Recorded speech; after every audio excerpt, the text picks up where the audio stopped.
the sun is high, we're feeling good. In Miami where the spirit's understood. With Bobby Finstock leading the crew, we're gonna show you what these Dolphins do. Fans up high, the crowd's roaring loud. In the city with the blue and aqua proud. Van der Stanza's here with the play-by-play. We're getting ready, it's game day.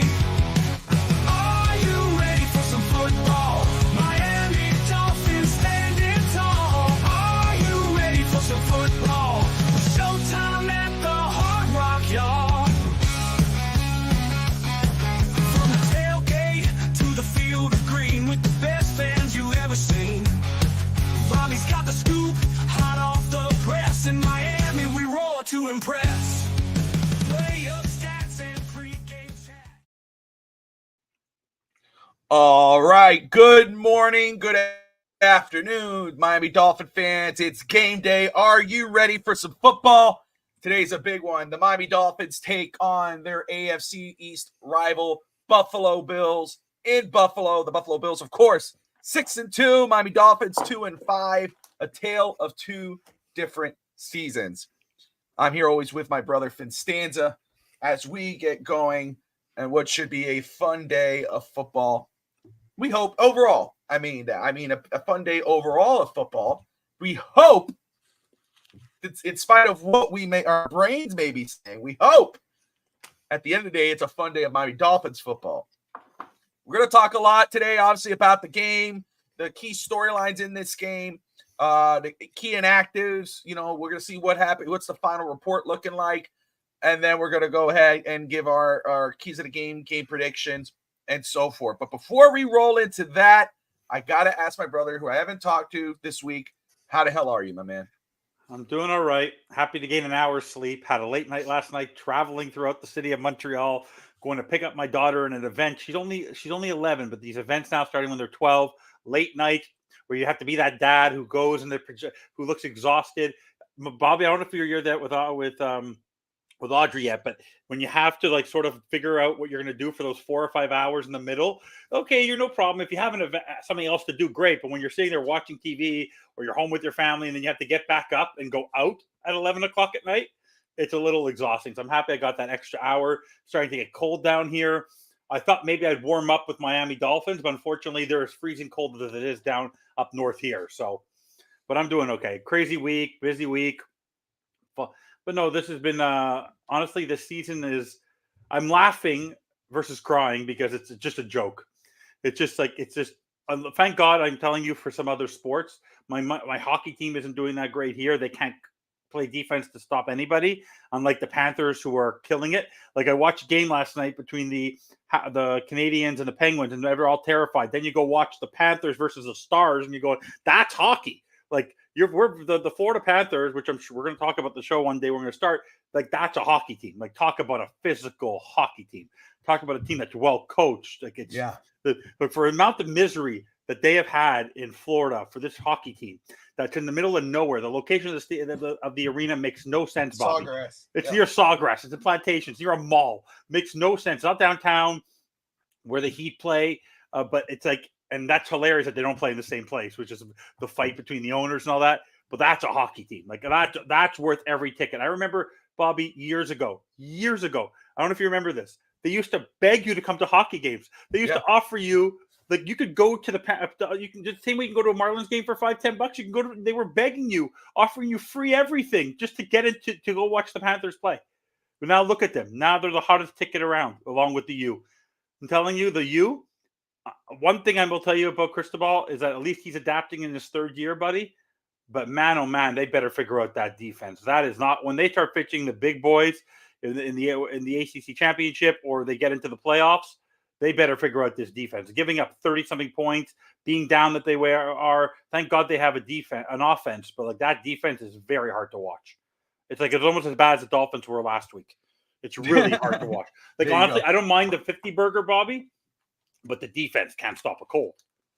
Yeah, the defense has to figure it out. They're going to have to step up, especially when it comes to teams like Georgia or, Clemson. When it comes to the playoffs, it's going to be a whole other thing. But one game at a time. Yeah. But, kudos to the Miami Hurricanes. They're undefeated. And guess what? they were behind, and teams are going to bring their best against Miami. They're going to want to be the one that take that win, that 0 away from the loss column. So Miami, in order to weather that storm and to come back and win the way they did, that's encouraging. It's just when it comes time to those big time matchups, show up. Thank God we have a great network, because it's very easy to follow. Like if you're not as adept, that's the one thing amazing about this network is the fact that even if you're not that big of a Hurricane fan, but you just like the team, but you didn't know much about it, Brad and the group and Brett and Mando and Uncle Cliff and that group, especially Brett and especially Brad, like, oh my God, like the knowledge. If you want to become an expert in college football, just take their course. They're incredible. Their knowledge of a college football team is absolutely amazing. 100%. And the work that they put in, Brad, especially with the Caneswear Daily podcast, and then you got the Caneswear podcast on Tuesdays. Those guys, first off, the content, the work they put into it. Yeah, absolutely. If you're a Hurricanes fan or you just want to get some Hurricanes, go to them. They got awesome stuff there. Tuesday nights at 8 p.m. Eastern. And then daily, just look for it on our YouTube channel. Like, subscribe, notifications bell. When they're live, you can catch them. Will OBJ make a catch? At least one? I'll say he'll make one today. One. Nope. At least one. But, and shout out, first of all, to Caneswear guys, if we're for any gear, really, South Florida, but Miami Dolphins, Hurricanes, Panthers, Marlins, Heat, anything Miami. Enter Miami. Go to Caneswear at 2655 South University Drive in Davie, Florida. Brett and the Caneswear crew there will take care of you. They got amazing gear for amazing prices. And if you're not in South Florida or can't get to the store, go check out their website at caneswear.com. You don't like doing stuff online? Call them. Someone will answer, and they will take care of you. They got an awesome crew down there, and let them know, hey, I heard you guys on FTSN. I heard you on the Caneswear podcast. I heard you on the Dolphins Pregame Show on FTSN. Let them know they treat you like family. All right. By the way, I'll tell you though, I wish I was there. I should message Brett. I hope they always adapt to all the things that happen in Miami sports, and they make great T-shirts with it. If they haven't made one of the funny T-shirts with that ridiculous statue, like honestly, Bobby, I'm still having nightmares. Are you? Like, that is one of the ugliest things I've ever seen drawn up. Like, how? So you're talking about the Miami Dwayne Wade, the Dwayne Wade statue? Is that not one of the most ridiculous things? So the first thing I thought of, the first thing I thought of when I saw it was the Cristiano Ronaldo one, when they did Ronaldo and it came out really bad, or it was Ronaldo. I don't think it was Beckham. And obviously Ronaldo was kind of like, oh my God, when I looked at it, like, you gotta, I understand, because we're looking at the face, right? And then you look at the whole body, you're like, okay, the body looks good. It's the face that's kind of off, But again, once I hear from Dwayne Wade, and then I saw how he was a part of the process, and I'm seeing his point of view of it, how, again, it's not supposed to be it's supposed to be a work of art in regards, like, in art looks, Evan, we know this. There's people that throw shit on the wall and they call that's $1,000. Someone's going to pay that, just that splatter, To me, I get it, because we were kind of like, whoa, we're waiting for like a lifelike Dwayne Wade statue where they're like, no, we made it. It's a tribute to him. It's him, but it's not going to be a detail by detail. So personally, yeah, I was the same kind of like, oh my God. But after hearing from Wade and hearing how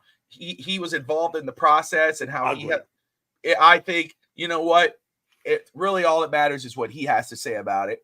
And guess what? People are still taking pictures with it and having fun with it. It's going to be, they got the statue, and 20 years from now, we'll still say, oh, dude, man, that was ugly. That's crazy how that statue, but it's going to be something to remember. I don't think I'm cool with it now. Yeah, but remember, I don't know if you saw this, if you remember, because I think it's one of the greatest statues of work of art made for a replica of it, when they did it for Undertaker, because you're talking about No Holds Bar. Remember when they unveiled that one where he was actually it looks like him. It's a work of art, but the way they designed it, that's him. If you walked across and didn't see the number on the jersey, you have no idea that's Dwayne Wade. Not a clue. Yeah. You wouldn't know. I will say, though, like, the one statue in Miami that looks really good, and it still looks good, I think is Dan Marino. Marino has a great statue. Looks perfect. Yeah. But it's all good. Yeah, it looks like when he's 70 years old. And I saw two guys worked on it. I'll take it, whatever. They say it's a part like art. It's supposed to be like art. It's not supposed to be an exact one.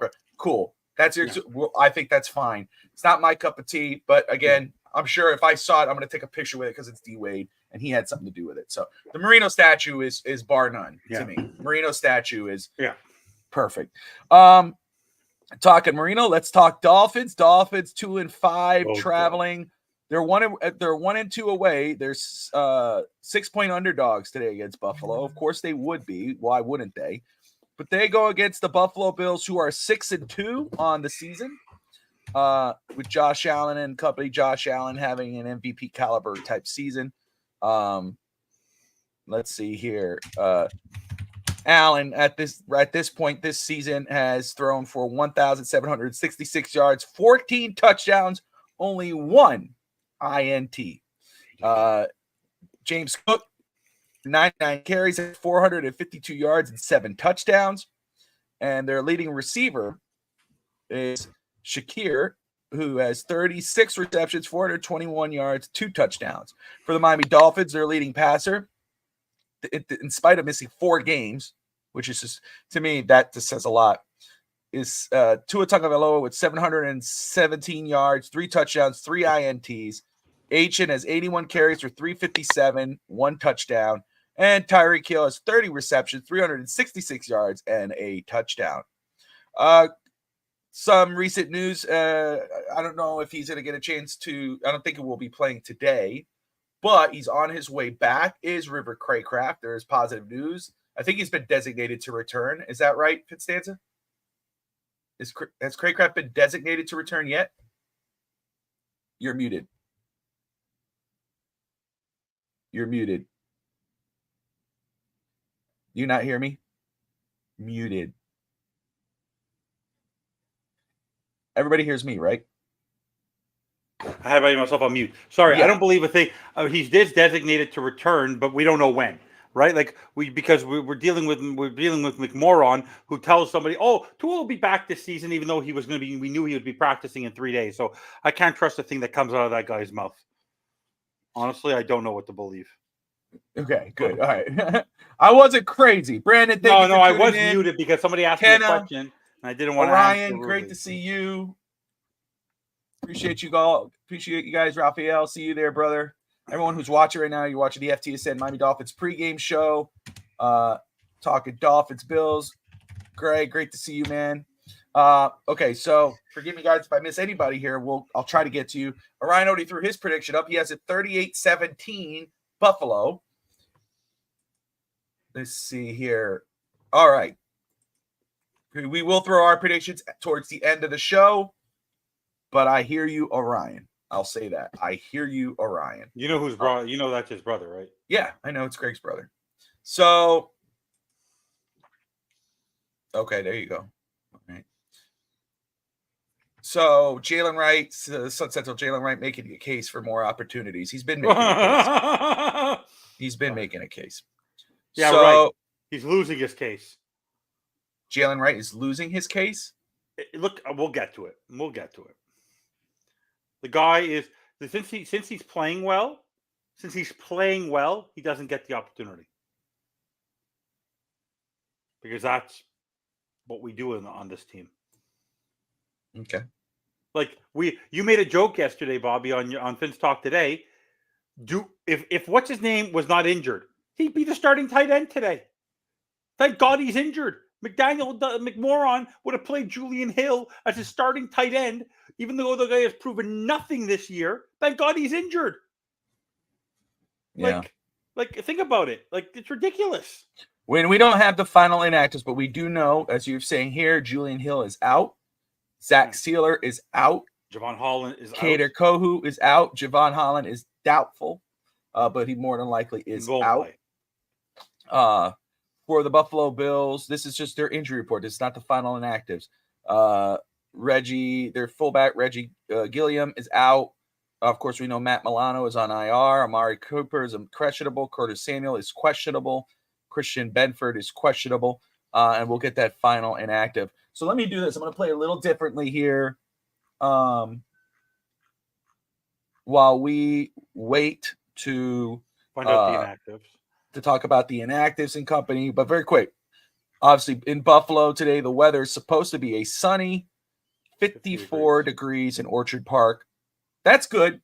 That's good. It is. Let's just be real. It is at Buffalo. It's at home. You know, Buffalo's gonna come loud, but we know we got some of our brethren and sisters up there from the Dolphins fandom representing and doing their best. You know, and God bless them for it. But it's at Orchard Park, 54 degrees. That's not bad. That's not bad. That's good football weather. So I'm not going to below 50. I'm not going to. Yeah, but I don't want to hear after the game if it is a 38-17 Buffalo win, and you know, as Orion has stated, I don't hear because the weather, because it's the weather. No, the weather is perfect. That is perfect football weather right there. I mean, just talk. I have to answer. Yeah, go ahead. So we move on here. As we pull this up, to me, that's perfect football weather. Let's go ahead and roll this. Pull up Miami Dolphins because I don't want to miss when they pop up the inactives. Let me ask you guys, as you are in the comments there. I'm back. Okay. And I'm going to just ask you very quick. You know, I kind of said it yesterday without giving up my prediction because, again, we know that, you know, we're going to get this towards the end. So I'm going to ask you a different type of question, okay? We know, you know, this is Tua's second game back since the injury. This is his fourth game this season, but second game back. Tyreek, Achane, Waddle, Mozart, White, Durham Smythe, Jonnu Smith. You know, you see the injuries on defense, though. You know, but you would think that, you know, Miami's backs are up against the wall. Buffalo is probably going to come out firing because they know what Miami's, you know, and our hope would be, like I said yesterday, is that they check Miami off as an easy win. They go, oh, we got this. There's no chance in hell, right?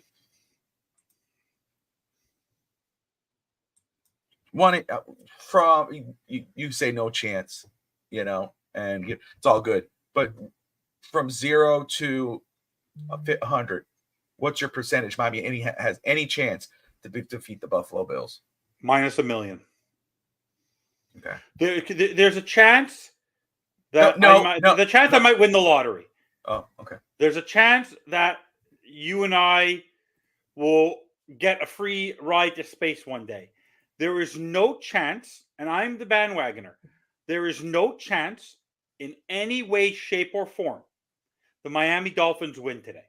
There's not even a fraction of a chance. I have a better chance of winning the lottery. It's not happening today. And I can go through exactly why when you want me to. They don't stand a chance of winning this football game. And it has nothing to do with the actual talent on the field. This is not a talent thing for me. The players are not going to. The players, yes, but have a role to play. But there's a one or couple of things that are foundationally wrong with this organization, and this is why we don't stand a chance of winning this football game. Okay, so no chance. No chance. There isn't even any. There's zero. Like there's not even a chance. It's more likely that are they playing today? Are they playing today? Let's see if they're playing today. There's a better chance that the Panthers at home, as bad as they are, beat the Saints than us, and that's a divisional game, then we have a chance of actually keeping this close. And I'll go through the reasons why. When you prompt me to go on my rant, I'll do it very calmly. I'll do it very succinctly. I'll make it very clear and short. And I will tell you why. So tell me when you're ready. Tell me when you're ready. Okay, just chill for a moment. I'm going to say, so just to give the guys a shout out here, those who are putting in there. Mark, great to see you in there, man. He says it's no chance. Greg, awesome co-host of Fins Talk Overtime. For Miami to win today, Tua needs to throw a lot. He'll need to catch around 10 to 12 top catches. for 150 plus and 2 touchdowns. Miami needs to win a shootout. Tua needs to match Allen play by play. Craig says 2%. Raphael says 0.009% chance. 10% chance the Bills beat themselves by playing bad football. Greg says 20% chance of winning, 1 in 5. Josh Allen would need to live in a blue tent for the Dolphins to win. Steve Malloy, host of Real Talk Finstock. Evan is so negative. I didn't have a rant yet. Yeah, he's not on a rant yet. God help us, Scotty. He's getting there. He's just waiting for me to give him the green light. But I'm smiling. I'm not even angry. I'm content. Oh, it's an evil. It's an evil angry. It's like right before you go into the madhouse. You're going to agree with everything I have to say. I bet you. Well, I don't agree with no chance. I'll start with that. When I explain why I believe it's no chance, okay. Then you'll agree. Okay, I'm happy you pointed that out. Again, I'll tell you why I don't agree right now. Dolphins have 7% chance to make the playoffs. I'm going to give them a 7% chance to win today. Okay? 7% chance. And even though I'm with Greg with 20% chance, but 7% chance. That's going to be my thing. And I'll tell you why. It's a divisional game. Miami's backs are against the wall. Any given Sunday. That's a good one. It's true. Any given Sunday. You have to hope the Bills, just like you, are taking this game for granted. That there's no chance. We're too good. We're the top of the AFC East. They're the basement. Again, I get it. I hear you. What has Miami shown this season, even with 2 wins, and not very impressive wins, but what has Miami shown you to give you any hope it would be 100% chance to win? There is none. I get it. I understand it. But to say there's no chance is untrue. In my opinion, I think there is a chance for those reasons. You're too positive. It's not being okay. It's not trying to be, oh, let me throw some hopium. I'm not. What's up, Finn State? Great to see you, brother. What I'm saying is, yes, there is a chance because of those, what we just discussed, where Buffalo is going to take Miami for granted, just like you're taking for granted Miami's going to lose anyway, 100% chance. There's a chance Miami's going to say, hey, man, you have Salty Tua with his highlights and, talk about potato chips. Listen, you can say, okay, Tua, if you're going to talk like that, you better walk the walk. And maybe today he shows up and he walks. Maybe he gets Jalen Waddle to catch a football. Maybe he gets Raheem Mostert not to fumble. Hey, he already got Julian Hill not to play. You know what I'm saying? So, and maybe, just maybe, Mike McDaniel calls a good game and doesn't coach himself. And Finn's take right there. We're due for one. Sure. And that's usually what happens when your backs are against the wall. And guess what? Your playoff life is on the line. If you win today, can we agree on that, Fitzstanza? There's 2 scenarios. Miami wins today, the chances and the hopium starts to come back up a little bit because you're like, oh, we just defeated the AFC East leader, who's probably right there next to the Kansas City Chiefs. Now, you do have to take on the Rams on primetime. That's a whole other story for next week. But that's when. But if you lose today, I don't care if it's against Buffalo or anybody else, another loss, it's writing it up. That's what I talked about yesterday with buying and selling. I believe that if the Dolphins win, they might be buyers. And I mean buys, not like crazy trades, but maybe go trade for an edge rusher, go get some maybe a safety. If they lose, then we might see a sell type mentality where it's like, okay, Holland's on a 1-year deal. Holland's our highest asset right now, which is not going to kill us. Moving someone like a Holland, moving someone like an Agba. That's when that scenario comes into play. But if Miami found a way to win, I think as Miami sees it, as I would see it, is okay, we could get out of this hole. It's a very deep hole, no question, because the season does not get easier from here. Miami's easy part of the schedule is done. And I'm not knocking you or anybody but 0.9. I get it. I'm not knocking you when you're saying negative $1 million. What I'm saying is, no, I truly believe there is a chance. And I'm going to say 7%. I'm going to say it's a 7% chance Miami could win this game for the reasons I've stated. Very quick. Let me just double check here. Don't want to miss out on anything. Nothing's out yet, but it has been confirmed that Holland, Sealer, and Kohu are out. It's confirmed. Okay. So By that's Cameron confirmed. Wolf. So Holland is out. So that's huge on Jordan Poyer and Amari Cooper's also out, which was announced. So that's there you go. Cameron Wolf is just reporting Javon Holland will be inactive with a knee injury. He was doubtful, needs more time. So right now, 3 defensive starters are out for Miami: Holland, Sealer, and Kader Kohu. So, Victor, what's going on? You may be due, but your team isn't built to go toe-to-toe with Buffalo. And that's the other thing right there. That's you can't, can't argue with that. Buffalo, obviously, Miami's a finesse team. Buffalo's a physical team. Miami can't find a way to even out physical the worst teams. The only thing I would say that benefits it's an AFC East divisional game, and because Miami's backs are up against the wall, does Buffalo, which they shouldn't, go take it for granted and go, we got this? Because if Miami was 5-2 with Buffalo, Buffalo's bringing their A game. That's where Miami has to try to match up with them. So you got to hope that Buffalo's kind of taking their foot off the gas a little bit, kind of like Baltimore did a couple years back. But anyway, just saying 69, Bills 48, Miami 9, coming in with the killer. Oh my goodness. We're just saying 69, man. Appreciate you watching and commenting there. Appreciate you. White needs to be RB1. You got, okay, 1 second. White needs to be RB1 and just pound the rock with him. I agree with that. Absolutely. Bobby, you're tripping. This is a retirement home. Players laid back. Yeah. Two division games will always be a tough fight. There you go. Right on, brother. Pretty much do or die today. That's true, Lil Liv. All right, key inactives. You got him, brother? What do we got? Kader Kohu, Javon Holland, Jeff Wilson Jr., Storm Duck, Andrew Myers, Julian Hill, Zach Sealer. Okay, nothing crazy, nothing unexpected. Jeff Wilson could be traded next week. We know that. Or this week. Vince Faithful Pod, George in the house, brother. Good afternoon or good morning still, I believe, for South Florida. Guys, shout out to George, man. If you guys obviously love Dolphins content, you're here chilling with us. Go check out George on the Vince Faithful podcast, man. Great content, great guest each and every week.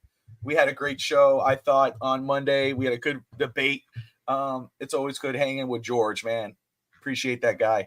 Let me see here. Victor says, I hate predicting some scores and blowouts because these guys are all professional. For sure. 1,000%. That's right. Steve Malloy, host of Real Talk Finstock, will be his guest tomorrow. That's going to be a fun show. Bring your earplugs. You ain't going to be on that show. You don't need I haven't been invited. Yeah. He doesn't want to lose subscribers. He's trying to gain them. No. There you go, Greg. Greg says it. This is how it's going to get done. 2 touchdowns by Hill and 8 field goals by Sanders. Let's get it. I love it. Right on. Next item on the menu today, Filet-O-Fish.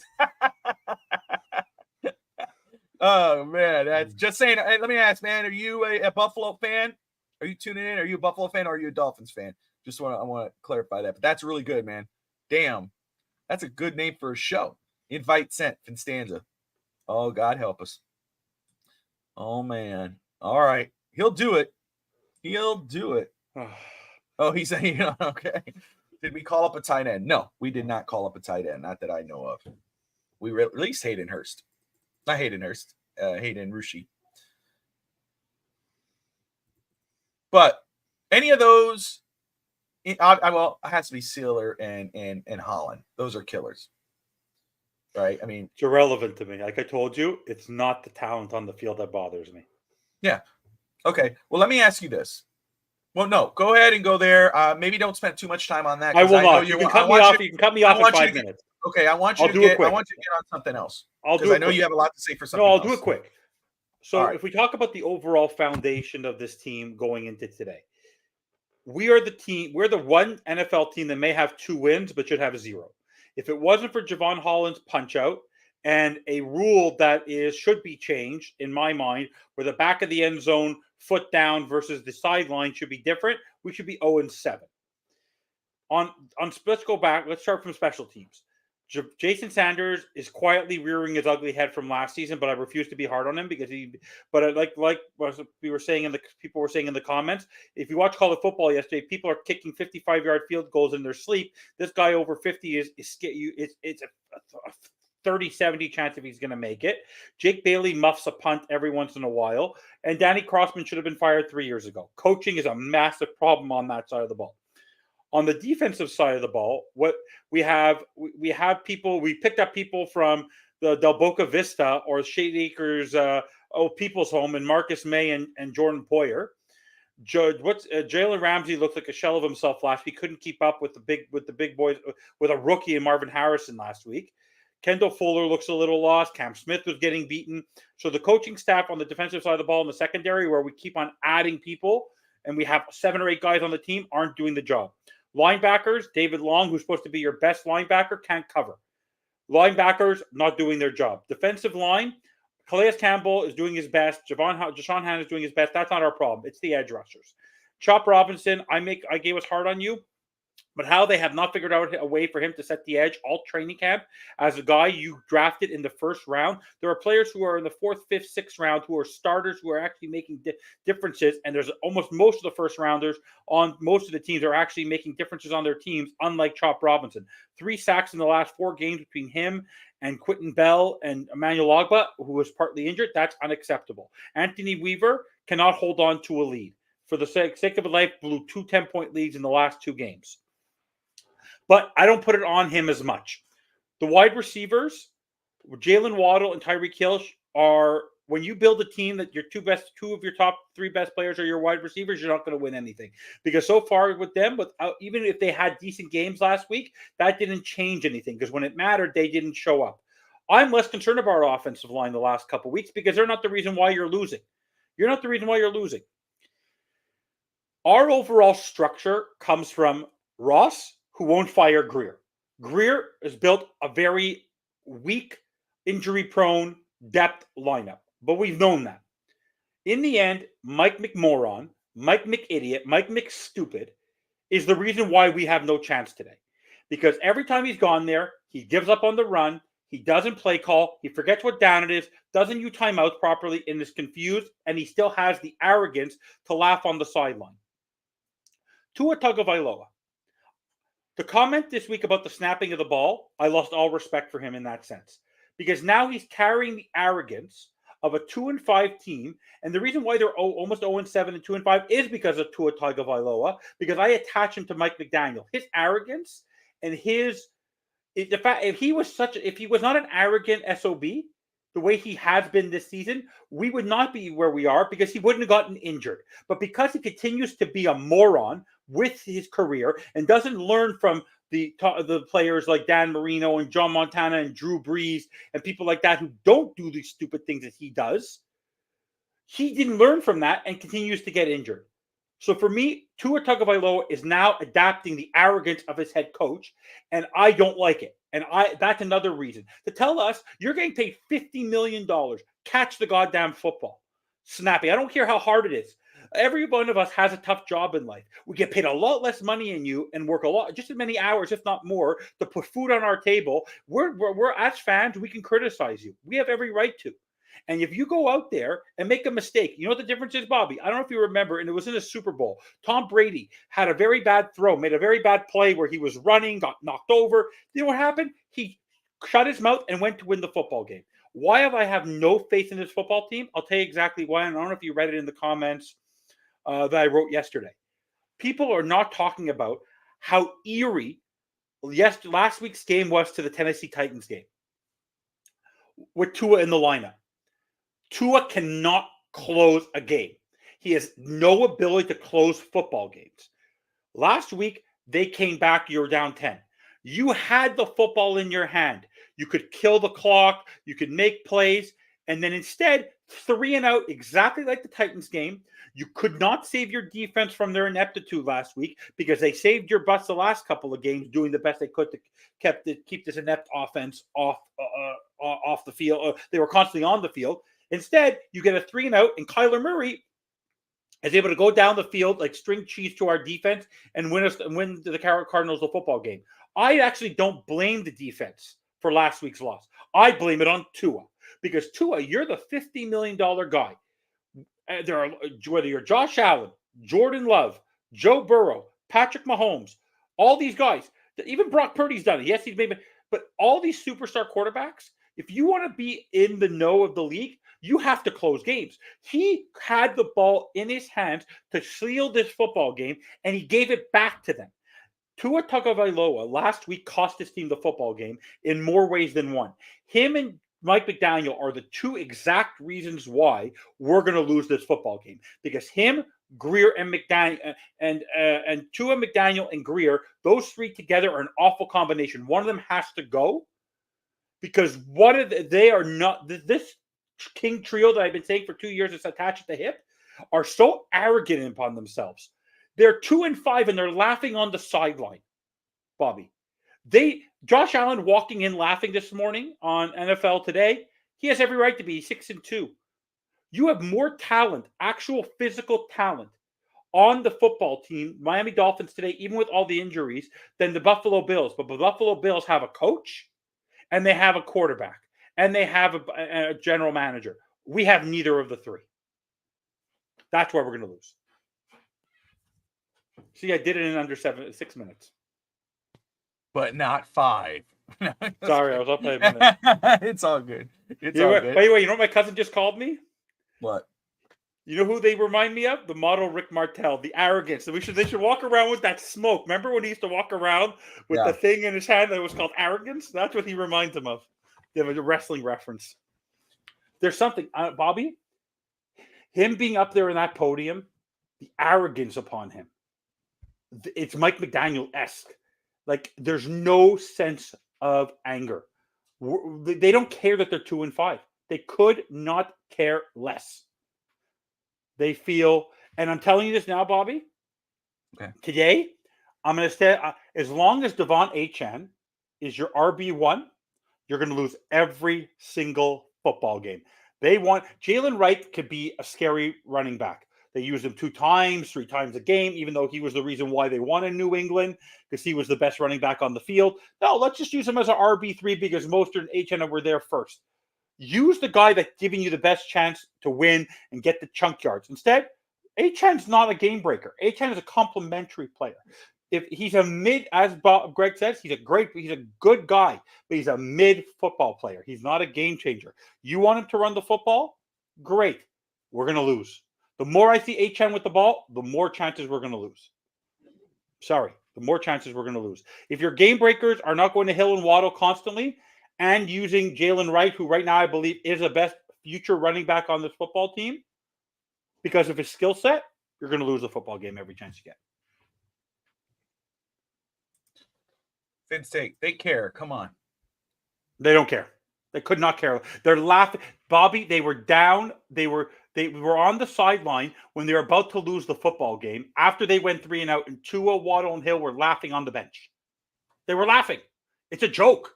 They couldn't care less. 2-5, I'd be fuming right now. Instead, I'm more worried about criticizing people about bags of chips and doing word salad. Like, come on.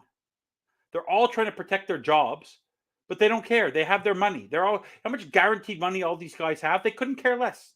If they cared, this is supposed to be their window. Would be today's the day. Bobby, they're this close to being 0-7. Bobby, they're the second worst football team in the NFL right now. So, if they lose today, when they lose today and New England beats the Titans, because New England will win today in Tennessee, we're going to be in last place. And what's everyone going to say now? What's going to be their excuse now?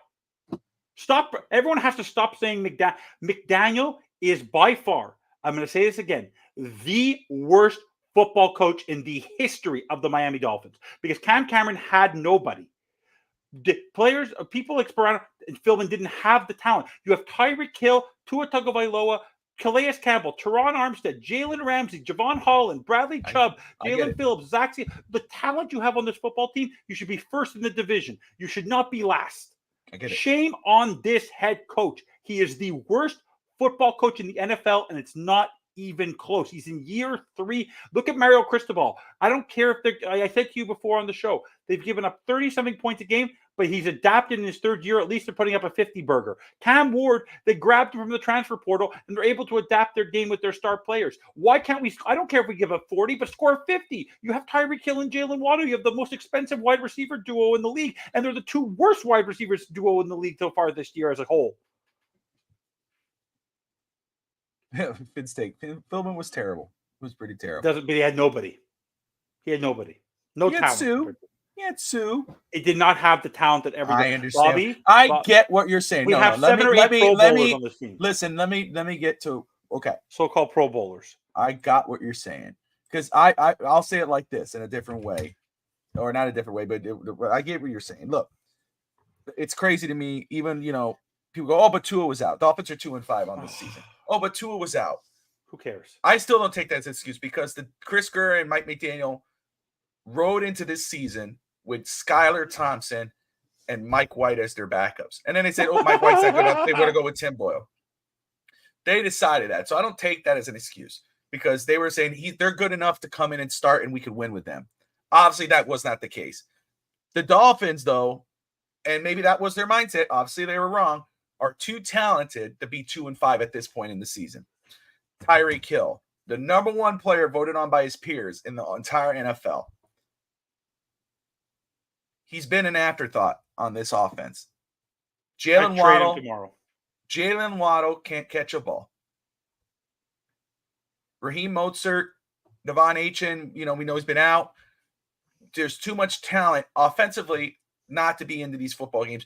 Only averaging 13 points a game, because you scored 27 last week against a terrible Arizona defense. So I get it. I get the frustration. I understand saying, man, Daniel must not be that great, because if he has all this talent, how the hell is this happening? How could this be the case? Cam Cameron was pretty damn bad. He only won one game, which was with Cleo Lemon at quarterback. But at least he won one game with Cleo Lemon at quarterback against a Baltimore team. And I'm not saying Cameron's better than McDaniel. I ain't going there.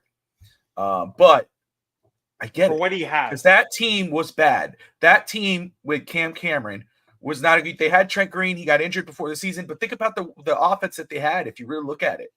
I mean, Greg Camarillo, who saved the season. Was it John Beck back there too? Who couldn't last the season. Then you go with Cleo Lemon. That was pretty sick. And then, you go with Joe Philbin. We know how that played out. There was a lot of hopium those years, because we're Dolphin fans. We're like, oh, dude, this is going to be it, man. We got to, if you think about it, we got, and I was happy with Trent Green. I like Trent Green out of Kansas City, but he just didn't last but this season was a different story. We had 2 years in a row of making the playoffs, even though 1 year we fell in. The second year we kind of died off, but made it. But it looked like everything started to click. This year we totally fell off the wagon. Want to hear which is unheard of. It's this team has been known for it, because you see Skylar, you look at Tyler Huntley from week to week at that one point, and it's all about regression. There's been a lot of regression. Mike McDaniel last year was called an offensive guru. Where is that right now? Not by me. But where is that right now? You know what I'm saying? Nowhere. It's all about regression. So Can I read you a stat that Alan Poupart just posted? This is exactly my point on why we're going to lose. Dolphin stat. Ready for this? The number one player ranked in the NFL, Tyreek Hill, has faced Buffalo 8 times in the regular season. He has exactly 0 catches of at least 25 yards. Think about that. He's never had, including Yak, a greater than 25-yard reception in 8 games. How insane is that? You're talking about Tyreek frickin' Hill. He is yet to extend a play in 8 games against the Buffalo Bills, and it's not like he's facing Josh Allen on that side of the ball. How do you not, even with Yak, even with Patrick Mahomes, he's yet to ever surpass 25 yards on a play. He never steps up, ever. So Like Mike Right, Best I pilot just want to hear this, Scotty. Serious question. When has a total teardown and rebuild worked for any team? I have one in my head, but I'm gonna let Finstanza answer it. In the NFL or in general? This will say the NFL. Which team in the NFL has had a rebuild? A complete teardown? Yeah, I guess general manager, head coach, quarterback company. Houston. Yeah, Houston worked. Also, no offense. What do you call the Chiefs? The Chiefs were not until they got Andy Reid and Veach. They were not doing anything. No, They developed. They had to draft Patrick Mahomes. They had to develop him. they went and traded Matt for LaFleur. Alex. Wait, they traded for Alex Smith, who did great, was great. 49ers with Kyle Shanahan. They dropped it. Yeah, but you can't Detroit. Look Yeah, what they did. Detroit. Dan Campbell, 100%. They were one in something. There's plenty of teams. It's the foundation. It's very rare. We just didn't do 4 football teams. Yeah. In baseball, it happens all the time. How bad were the Astros for so long? How bad were the it's honestly, it's foundationally wrong. But unfortunately, when I wake up, okay, Bobby, when you wake up every day and you go to work, unless you're the owner of a company, we said the NFL, 4 teams, Detroit Lions, the 49ers have done it. The Chiefs have done it. No, we go up every day. And if you're not the owner of a company, they put a leader in place who you could believe in, who could lead you onto the field. Like, you go out in the game, Bobby, you go today. Doesn't matter how bad Patrick Mahomes is, Andy Reid's on your sideline, you believe. Dan Campbell, with his mistakes, you know he's going to go through a wall for you. Mike McDaniel is Adam Gase 2.0 worse than him, because the difference was he has more talent. Because even if he just chunked the ball, little chunk plays to Tyreek Hill, at least he'll move. But he doesn't have the play. His play design isn't working anymore. Everyone's figured him out, and he's yet to adapt. And I believe he is going to be Norv Turner. Norv Turner has never been a successful NFL head coach. Great offensive coordinator. Wade Phillips, great coordinator. Never been a good head coach. Mike McDaniel does not have the sense to get into his players. And I'm sorry, people like Tua needed a Nick Saban to kick his ass. If Brian Flores would have believed in Tua, Brian Flores could have been his right coach, because he needs an ass kicker. Nick Saban was his. People seem to think, oh, Mike McDaniel, confidence. Do you seem to forget that Nick Saban and Bill Belichick are very close friends? That Nick Saban is an ass kicker? Like, are you kidding me?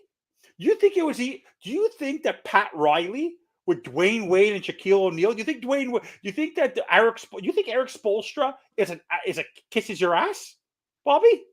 Eric Spoelstra is a disciple of Pat Riley. You kidding me? The Knicks. I'm going to give you the Knicks in basketball. With all their struggles, you know why they're a good team? Tom Thibodeau is an ass kicker. That's why they're able to figure it out. Why the Lakers have struggled? No ass kickers. There's something about, if you don't have an ass kicker as an NFL head coach, Don Shula, there's a reason why. I don't care. Don Shula, for all this time, at least kick people's asses. You are afraid of him. You need to be afraid of your head coach. When I look at the sideline, I see Sean McDermott. I have a little bit of fear. When I look at Mike McDaniel, I laugh. It's like looking at the Diary of the Wimpy Kid. You ever see that book for your kids, Diary of the Wimpy Kid? Yeah. That's him. Matt LaFleur looks angry. Kyle Shanahan looks mean. Like, even Kyle Shanahan, they look annoyed. Mike Shanahan, small guy, looked angry on the sideline. Mike McDaniel's let me ask Scotty. I want to ask Scotty because he's bringing up the. Yeah, but now he's losing worse. Hold on. Let me ask Scotty this, Scotty, if you don't mind, brother, putting your comment in the comment, because I want to know why you asked that question. Are you saying that the Dolphins, if they lose out, let's say they go 2 and whatever at the end of the season, we don't think that will be the case. I don't think that will be the case. But let's say they win 4 games. They complete the season at 4 wins. All right. Are you not for blowing it up? Taking, firing McDaniel, firing Greer. Let's get a new GM. Let's get a new coach in here. Sell the team. No, stop. I'm talking realism here. Okay. Let's not pretend Ross not selling the team. I'm asking Scotty a question because I want to know. I think it's fair. I think it's a fair question, Scotty. I'm not saying it's not. Is that what you're saying? It's like, hey man, no, I don't think we should blow this up because when has it actually really worked? We should see the course. We should finish this out, whatever that means. Is that what you're saying? If you don't mind putting the comment, if you could, that way I just get where you're coming from. Just to give you a side note while he's writing it, Joe Shad, who's a beat writer for Florida Palm Beach Post, put a poll out. Remember, most of the polls come from he's posting obviously to Miami Dolphins fans. Dolphins at Bills. Dolphins by 7+, 10%. Dolphins by 1-6, 15%. Dolphins by Bills by 1-6, 7. 68% believe we're going to lose by more than the touchdown. Mm-hmm. Talk about loss of hope. And in the end, it's not just on the players. In the end, Bobby, I'm going to tell you this, like they tell all sports, you can't fire 53 players.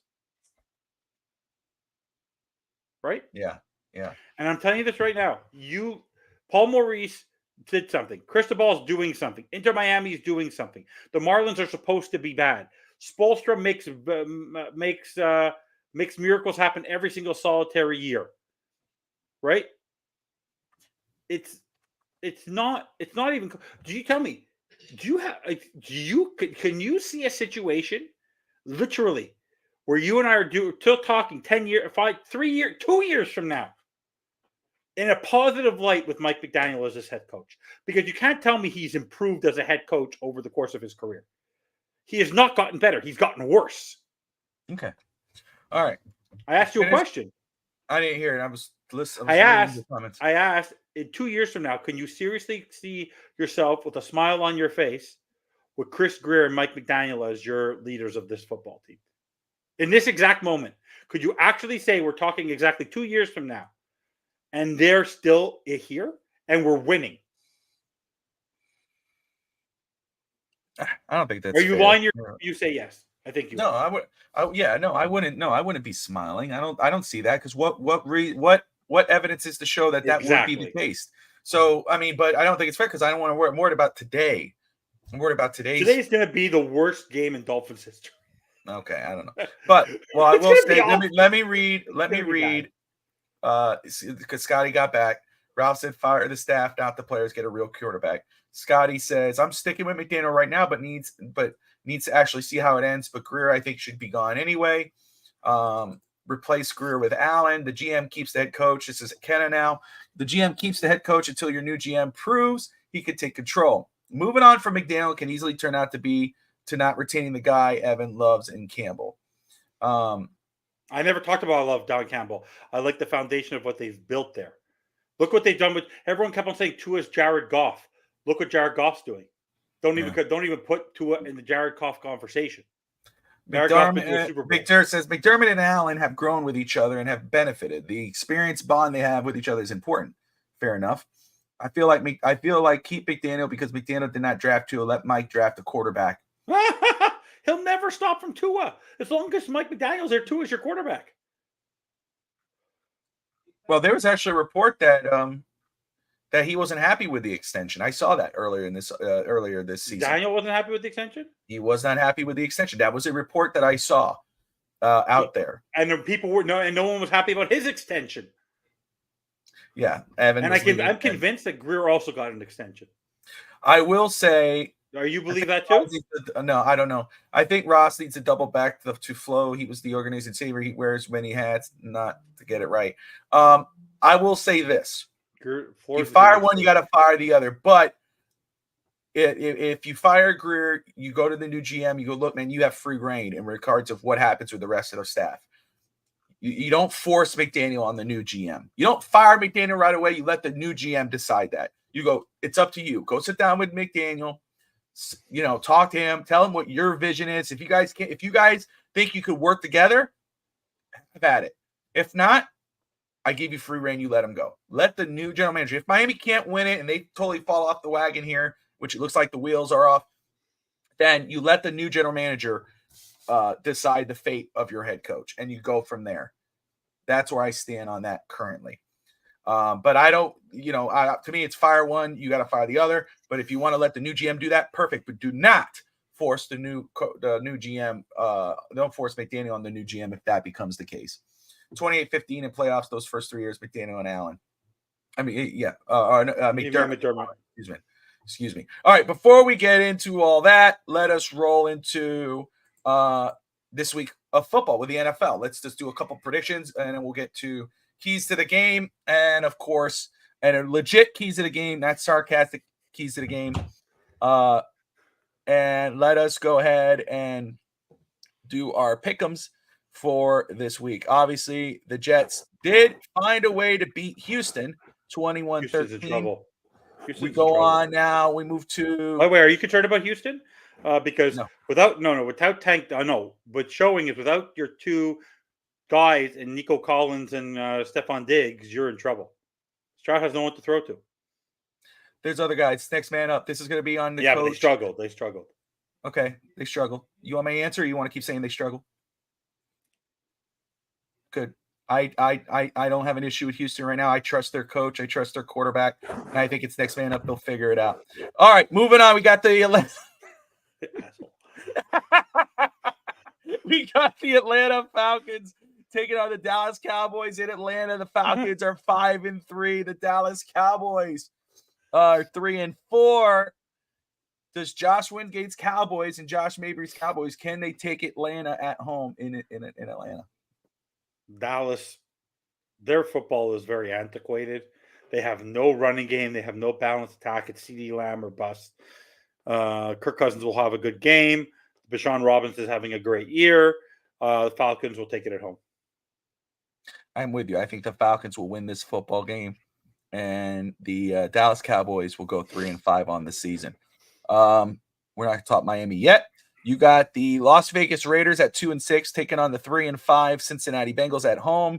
I got Cincinnati here. Do you see it? Cincinnati's getting back into it. They're doing what the Dolphins should have already been doing. They'll be 5. They're 0-4 at home, but I think yes, they'll pick up. Can you believe that? They're 3-1 on the road, but they're 0-4 at home. But the Raiders are shot right now. They're playing for next year again. Christian Wilkins is out. They're just a mess. Crazy. The Bengals take it at home. All right. The Los Angeles Chargers are traveling to face the Cleveland Browns with Jameis Winston at quarterback. They're 2-6. The Browns. The Chargers are 4-3. I'll tell you what. I think Jameis Winston does give Cleveland the best chance to win, but they're going to lose to Los Angeles today. I have the Chargers winning, and they'll be 5-3. Jameis Winston plays better when he's coming in and trying to prove himself again. It doesn't always last, but I think the Jim Schwartz and his defense, I think there's a new life with Nick Chubb and Jameis Winston. I think it's a nice combination. I think I'm starting to see a little bit of the honeymoon of Jim Harbaugh already in Los Angeles, and I believe the Browns will be 3-6. Then we move on. You kind of talked about this earlier, but I'll let you elaborate. The New England Patriots taking on the Tennessee Titans in Tennessee. Tennessee 1-6. Titans, Patriots 2-6. I'm with you. I'll start with that. I got the Patriots winning. You tell us why. Patriots are going to win because they're going to stick with their running game. Brissett's not going to make too many mistakes. They're going to rely on their defense, and I think that soft comment from Gerard Mayo lit a fire under this team. They have nothing to lose. The Titans are playing with Mason Rudolph. I still think they're just not a good football team. They've already given up on the season by getting rid of D-Hop. So I think the Patriots are just going to play a simple game, keep the same formula they kept with the Jets last week, and they'll win this football game. There you go. Let me make sure. All right. We got the Washington Commanders, who are 6-2, traveling to the Giants, who are 2-6. No chance in hell for the Giants. I got the May starting. It doesn't matter. Then they'll just run the ball even more. May starting. All right. I got the Commanders beating the Giants. Do you think differently? Yeah. Unfortunately, the Dolphins picked two bad head coaches, potential candidates, in Brian Daboll, and when we were interested in him, and Mike McMorron. So the Jets and the Dolphins are going down the same cliff with these moronical coaches, and the Commanders. It's not even funny. Like this team, talk about a team that literally went from, we were killing them by 40 last year, and now they're killing everybody. Jay, what a shocker. What a shocker. A quarterback who actually has a defensive head coach, but an offensive play caller in Cliff King. Maybe we should have done that. Maybe we should have hired a defensive guy to run it and then get an offensive play designer who doesn't have his face in the sideline while trying to head coach a team, and it sort of works. I would imagine if we would have had Dan Quinn. Might be a little bit different. Dan Quinn should have been. Don't you think the Cowboys are looking back going, maybe we shouldn't have let Dan Quinn go? The time going to be close. Commanders are going to crush the Giants. I got you. I'm with you. I think the Commanders win, man. That was an exciting victory last week for them. Bears, oh my God. But that was a fun game, dude. How do you knock the ball like that? Hilarious. But that you saw that same guy who did that. He was talking trash to the fans right before that. He was waving goodbye, and he wasn't even paying attention. It was crazy. Yeah, our offense looked stellar under Flo. I never said it was good under Flo. He did never hire an offensive play designer. Couldn't keep an offensive play designer. Couldn't keep one. They kept leaving. Yeah. Chad Gailey was old. Chad O'Shea didn't know what he was doing. We could, I understand your point on Flo's, but people forget it because we all hamper on the Tua Flo relationship. But his relationship with his staff was not good. Patrick Graham, who's a stud defensive coordinator, left as well after one season. Mm-hmm. People forget Flo's relationships were not good with upper management, with the coaching staff, with the player. There's some obviously defensive players he obviously has better relationships with, but again, live and learn. Anyway, New Orleans travels to Carolina, the 1-7 Carolina Panthers and the 2-6 New Orleans Saints. You kind of hinted that you might be going one way here. I'm going to go with the Saints, though. I think the Saints pull this out. Are you going to Panthers? I'm going with the Panthers. They're going to pull up something today. Okay. I don't care who's there. They're going to have. They can't lose again. The Saints are going the wrong way. Can you believe the Saints 2 wins? The Saints have lost 6 in a row. It's just crazy to me. They lost their first 2. They won 2 games. They scored like 90 points, and then all of a sudden, it's like, what happened? Then we got this one should be a fun one, but the Denver Broncos at 5-3 travel to Baltimore to take on the Baltimore Ravens, also 5-3, but Baltimore seems to kind of be trending up. Denver looks promising, but I think this game goes to Baltimore at home. Baltimore's angry they lost last week. Baltimore, they're going to go back to the Derrick Henry show, and Derrick Henry is going to have a game. I predict Derrick Henry will go for 180 today. 180. Greg, what are the odds Miami has a 4th DC next year under McDaniel? Depends on if, because the only way I think he leaves is if he gets a head coaching opportunity, which I think he'll get interviews for sure. He speaks very well. Obviously, his defense, statistically, total defense is doing really good. So I think he will get interviews. I don't know if he'll get hired. So I'm going to say 40% right now. Yeah, with him, I'd leave. I wouldn't want to play under McDaniel. But I will tell you this. The Dolphins finished with 5-6 wins all year. They finished 6-11, 5-12, even 7-10. If Stephen Ross does not fire both of them, Greer and McDaniel, or fire Greer and then someone will fire McDaniel, then his daughter should take him to court and deem him incompetent because he's no longer capable of being an owner of this football team. Because this is a guy who fired Philbin, gave him an extension. He's not afraid of extensions. If he's changing his tune right now... he'll fire you after he signed you with an extension. No, he did it with Sperano. He's caring more about the money because he didn't have the Grand Prix in the tennis back in the day. Now that he has it, he really doesn't care about winning. If he doesn't make a significant change when we continue to go down this falling off this cliff, then he cares more about the profit of owning a football team and turning down $10 billion than actually winning a Super Bowl. All right, so moving on, so the Chicago Bears taking on the Arizona Cardinals. Of course, as we know, Arizona won last week, beat Miami. They're 4-4, and the Bears lost in a unbelievable way. Final seconds, 4-3. Now lost to Washington. I have Chicago winning this football game. I think Chicago goes into Arizona and wins the game. How do you have it? Arizona has some confidence from last week. The Bears are going to be still a little shell-shocked. They're going across the country. I believe Arizona will go over 500 today. They're playing at home. Okay.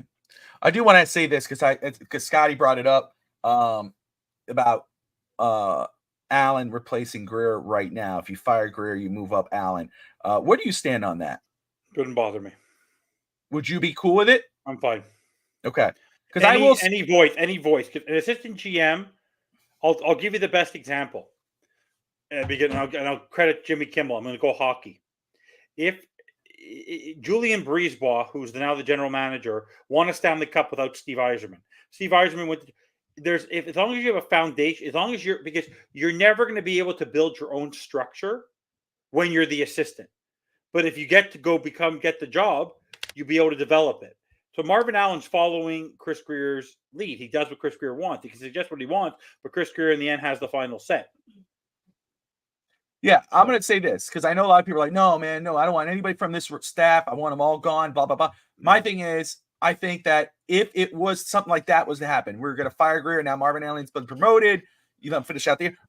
You don't know what Marvin Allen would do.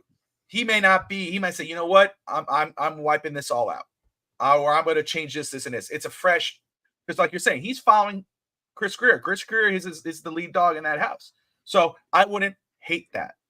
I know everybody would fire Crossman right now, but they're not doing. You know who Chris Greer reminds me of? Speaking of Finstanza, you know the scene where they're at the party and George screams fire and pushes everybody out of the way at the kid's birthday party. You ever seen that scene? Mm-hmm. Yeah. That's Chris Greer. Yeah. Fire! And pushes everybody out of the way to save himself. That's Chris Greer. That's a great scene. Jacksonville taking on the Philadelphia Eagles. I got the Eagles. Do you see any different? No. Even as bad as Sirianni is, his talent is better than him, so he'll somehow find a way to win. Great game on the horizon here. Detroit Lions 6-1 taking on the Green Bay Packers in Lambeau. My goodness, this is going to be a fun, physical matchup, I think. I'm going to roll with Detroit, though. I got the Lions Detroit beating Green Bay. Until you tell me different, Detroit's on a roll. Actually, Scotty Finstanza has brought up Embry multiple times, firing Embry. You know, he's been talking about firing Embry for a couple weeks now. So you're right on the money, brother. He was the first guy McDaniel hired. Yeah, Embry hit the tight ends minus Janu, who's a veteran, so cannot give too much credit to that success. But Julian Hill, Durham Smythe, all freaking regressed. Not even, just costing this team. I mean, just huge. Rams taking on Seattle in Seattle. I have the Rams winning this one. Okay. Then we got the 4-4 Indianapolis Colts with Joe Flacco starting, taking on the Minnesota Vikings. I just want to say, wow, with Anthony Richardson, man. Did you hear about that? That he took himself out of the game because he was tired? Have you ever heard that? First of all, yes. Tyreek Hill and Jalen Waddle. No, stop it. Tyreek Hill and Jalen Waddle. They take breaks on 3rd and 13. No, not openly admit it. Let's talk about the quarterback, dude. Come on now. That was crazy. And then he got benched for it. He's done. Flacco is it for the rest of the season. The Colts. And watch this. Now the Colts are going to be good. Could you imagine, Bobby, if Joe Flacco, we didn't even call him, if Joe Flacco was our backup, we'd have a winning record. Yeah. Joe Flacco is going to expose Brian Flores. The last 2 games, Brian Flores has thrown the blitz. I don't care if he's a statue. You know what?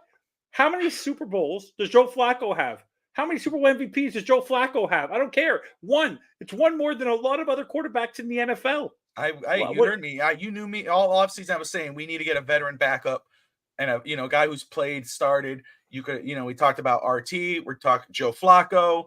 I mean, look what the Vikings have done with Sam Darnold. Tired. By the way, this is why you don't take a freshman out of court. And I don't want to hear anybody say Cam Ward. You want to know what? Cam Ward's doing great in Miami. Doesn't mean he's going to be a stout NFL quarterback. It's not perfect. I will say though, what I've seen the last couple weeks, he's developing. I wasn't. I have not. I was one of those guys who was like, people are like, oh, I want to say, and I'm like, dude, wait, because I don't really see it yet. But the more I've seen him, especially in these tough matchups where he's behind. It's not like he's in some big school where he's just his playoffs. The playoffs will prove it. If he falters in the playoffs, for him to lead a team back and the way he's playing, extending plays, getting the ball when it's starting to make more sense. And I'm not just talking Dolphins. I'm not talking about. I'm talking as a pro. I see where it's coming into. But let's go on. Colts lose this game. I have Sam Darnold. I mean, I have the Vikings winning. No, I think that Joe Flacco. Something about Joe Flacco. Okay. And then finally, we have Tampa Bay at Kansas City. Kansas City is 7-0. I think they go into 8-0. Godwin got injured. They're not even a good 8-0 team. They're doing it again, eh? They're doing it again. They're not even a good 7-0. That's what's great, because guess what? That's the difference between great and average. They sucked so far this year. But they're still winning football games. They lost Pacheco. Next man up. Let's go get Kareem Hunt. Remember there was a guy on this network who copped on banging the table last year for Kareem Hunt? Just put Kareem Hunt on your roster. Brett Lagasse, I'm telling you, this team, Kelsey's not even been relevant yet. And then once they figure it out, watch. That was it's crazy. It's crazy. Yeah, that's the thing. It's definitely going to sabotage his career in Indianapolis, I think. He's so damn talented coming out. Excuse me, guys. Just that one moment, and for him to openly say that, I was tired. I was doing a lot of running.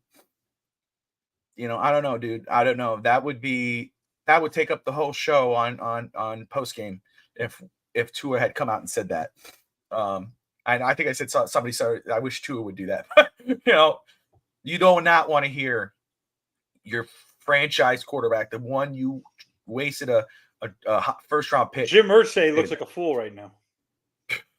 It's crazy, dude. But you know what's crazy? Like, think about this.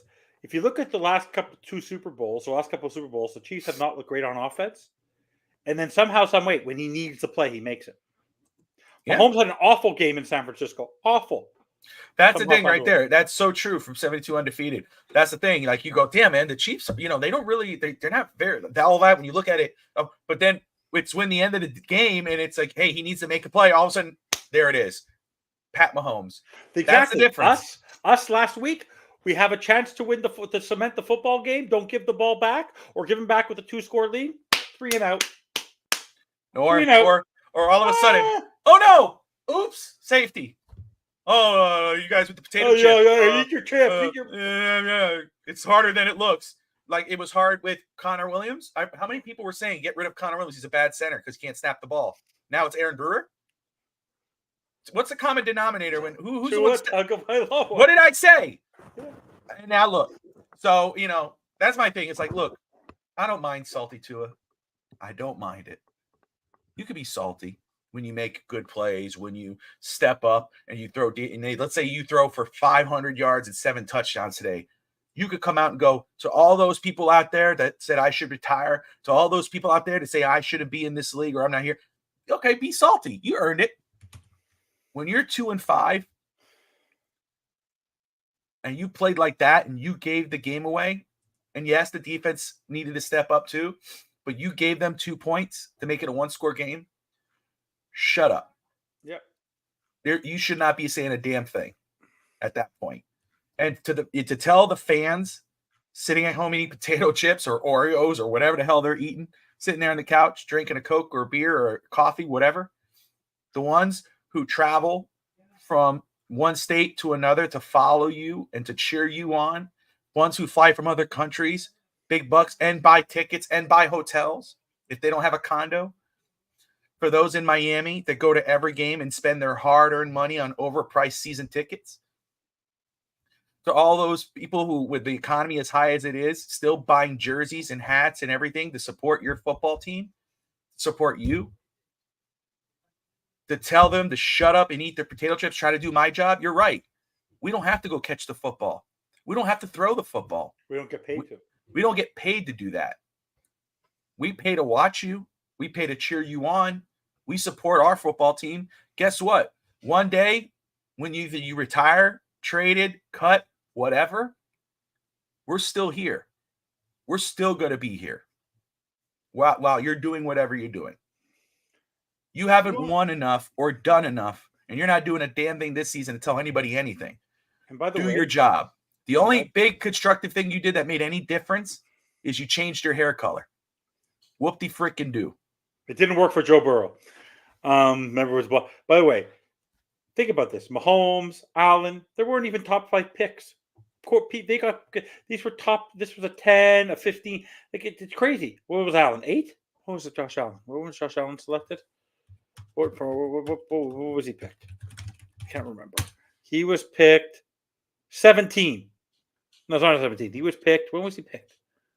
When was he picked as a draft? Great point, Victor. As Evans looked that up, pick 7. And that's why I think even top 5 picks. I believe Houston can overcome it. It's going to be on CJ Stroud. If he can overcome those injuries, he's in that ballpark.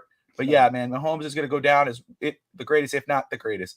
Wise guy, great to see you, brother. Appreciate you, my man. Another busted season. Let's go ahead. Let's finalize this. Before we do, though, let's go with keys to the game. Fitzstanza, I need realism. I need realistic keys No to the game. faking? Huh? No faking? Yeah, no. Oh, fire McMoron, fire Crossman, fire. No, I want to know, like, no locking Josh Allen in the bathroom. Yeah, I want Mike McDaniel I know you could give me good ones, brother. So, what are 3 keys to a Dolphins victory that could secure a Dolphins victory here today? 10 plus receptions for Tyreek Hill. Okay. 10 plus receptions for Jalen Waddle. He has to catch him, but yeah. 10 plus receptions for both. I'm not kidding. I got you. And second and third, Jalen Ramsey has to get an interception for the first time this season. I don't want to hear this. I want turnovers. If you do not turn over Josh Allen, you will lose. If those 3 guys, the 3 best players on the football team outside of your quarterback, don't contribute in a significant way today, this is going to be a blowout of gargantuan proportion. Okay. All right.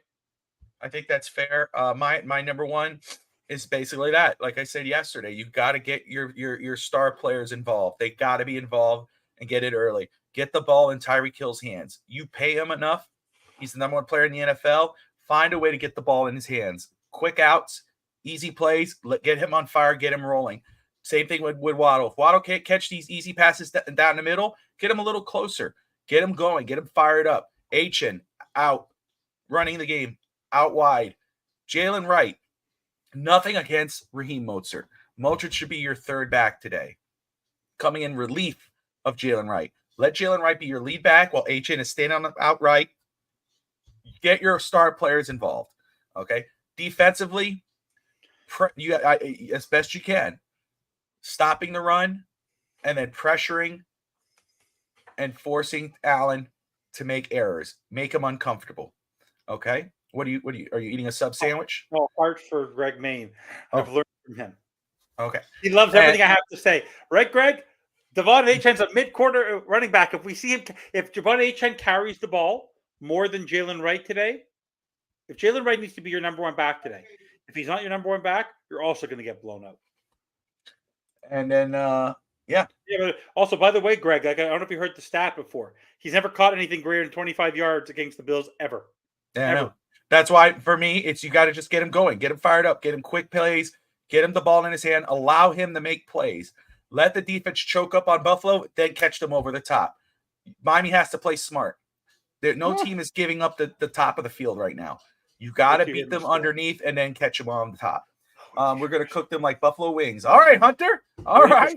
There you go. All right. Fitzstanza, lay it on us, brother. What's the final score? The final score of today is that they're going to show mercy. I'll make you a prediction. It won't be because of an injury, knock on wood.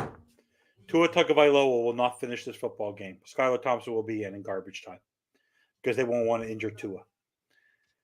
They're gonna put mercy us, and they're not going to put a 50 burger on us, but they're going to put 7 touchdowns on this pathetic excuse of a defense. They're going to put 49 on us. The game will be over by midway through the second quarter, and we'll be lucky if we put on 13. My final score is Buffalo 49, Dolphins 13. It's not even going to be close. It is going to be one of the most embarrassing losses in Dolphins history. Okay. I can't even argue that. I can't. I mean, I get what you're saying. As long as that moron is on that sideline, I have zero faith on anyone. You could put Dan Marino, Walter Payton, Lawrence Taylor. If Mike McDaniel's on the sideline, he'll find a way to crap on it. Scotty, you're on the money, brother. So for me, stop being a realist from Stanza. Sorry, Bobby's rubbed off on me for too long. Listen, Bobby, you've rubbed off on me. Yeah.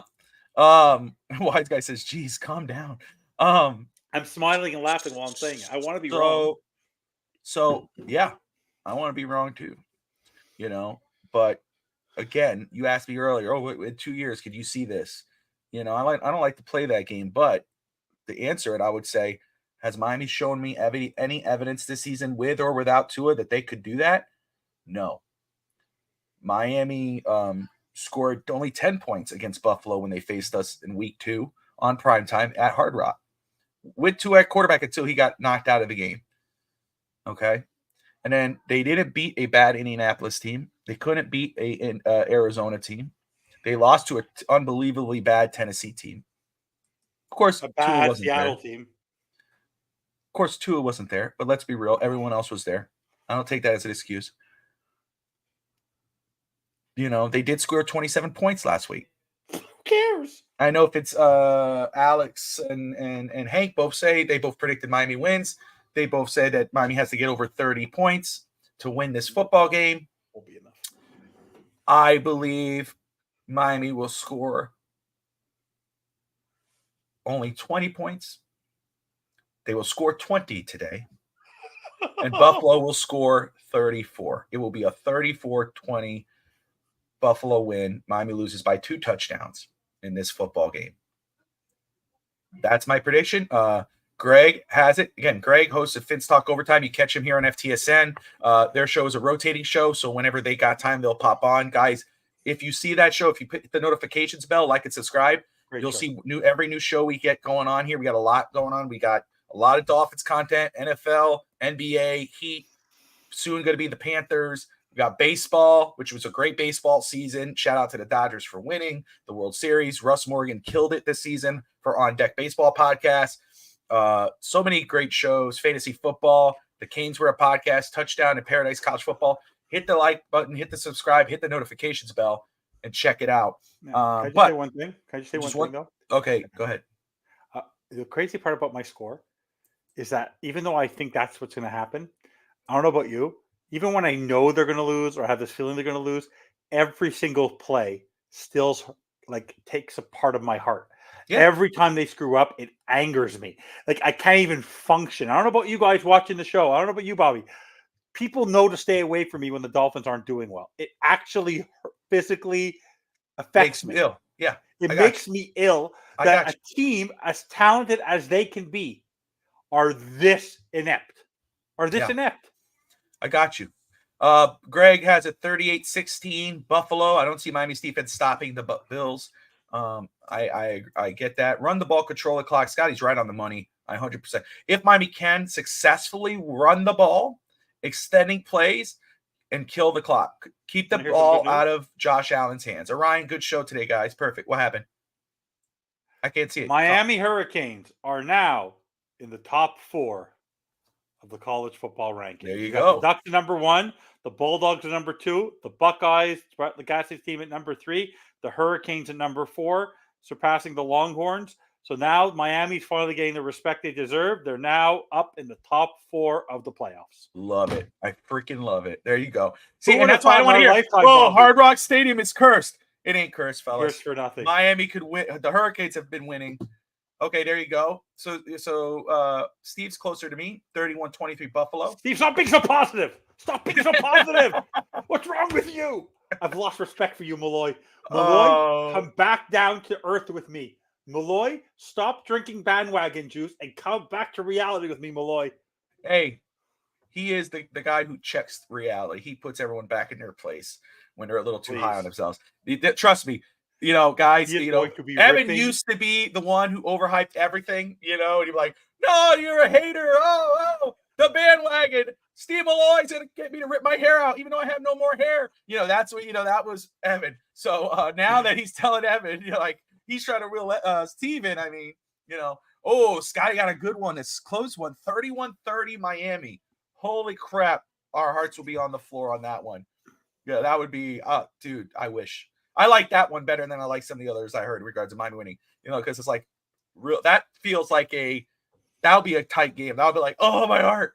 But all right, Scotty, I love it, brother. I love it.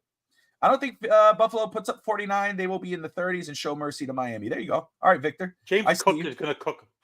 All right, guys, listen. We appreciate you. It is 12:30 Eastern time, 30 minutes till game time. go ahead, get yourself, make yourself some lunch, sit down and get ready for some football. We will see you all tonight again here, 8 p.m. Eastern time for the FTSN Miami Dolphins post-game show, win, lose, or draw. We're going at 1:30. I thought we were going at 1:30 when the game is over. Oh, shut up. Like and subscribe, and most importantly, fins up. We'll see you guys later.